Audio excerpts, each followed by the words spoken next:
You don't have that opportunity. If you're a seconder, you could. It is the last opportunity to speak. I suggest you take it, Councillor. It's lunchtime.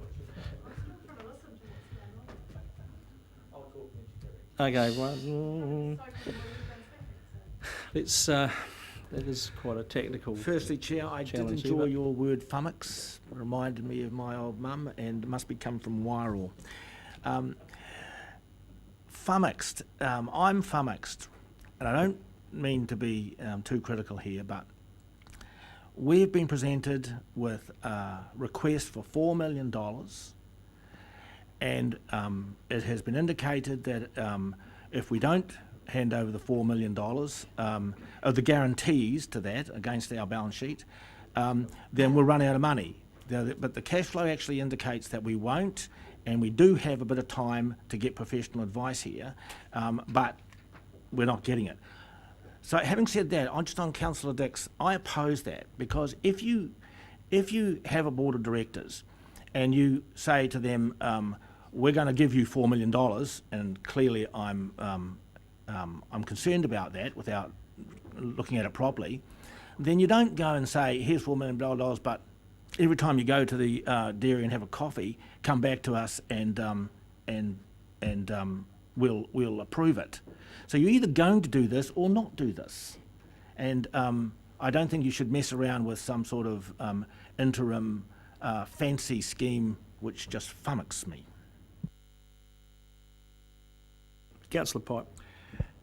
Yeah, this is a difficult one, a confusing one, but one that I've been listening to very carefully to everybody around the table, and there's a few things that really make sense to me. Other things don't quite make sense to me.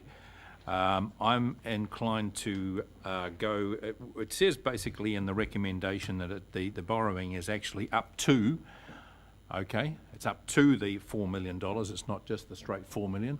And one of the things that concerns me is that we've got this company, HBRIC, who we actually kind of give responsibility to make these decisions on the investment portfolio that we have. I'm afraid I can't really support Councillor Dick's recommendation, because I believe that in giving that authority to them, you know, we've got good directors on board.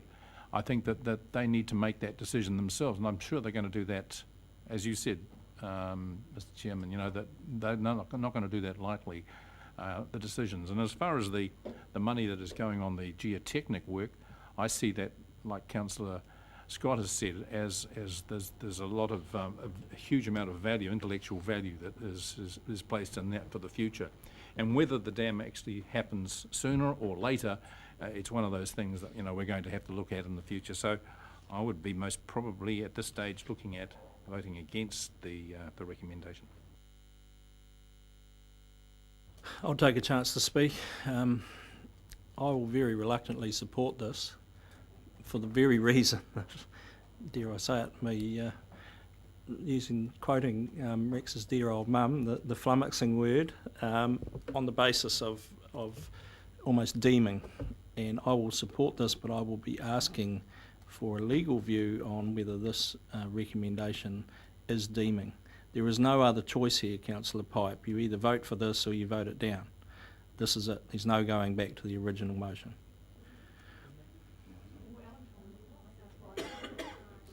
This is the substantive motion. This is the substantive motion.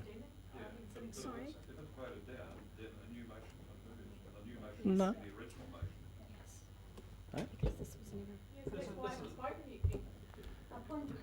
Yeah, absolutely. I need some clarification. You do. On this. I'm happy to help. Oh, no, I'm sure you are.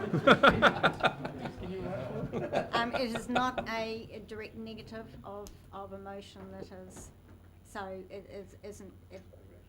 There is no reason under standing orders to not proceed with a further motion unless that motion is a direct negative.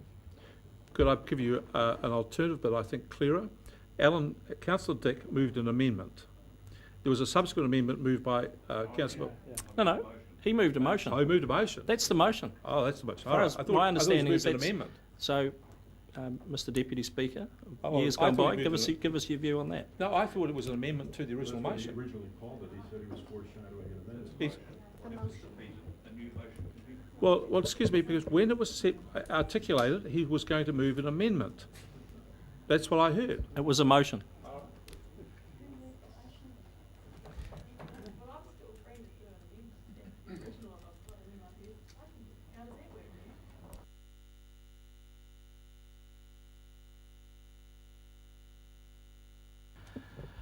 Do you wish to sum up then?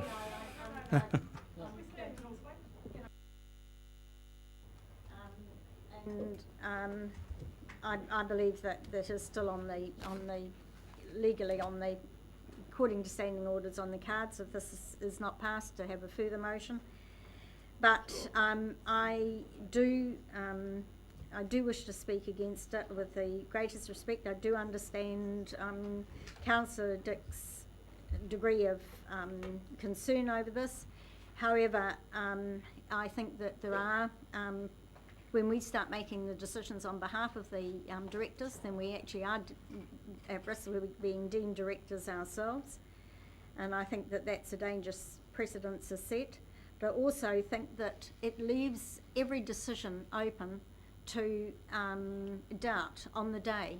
Who's there, who's sick, at whose whim will that decision be made?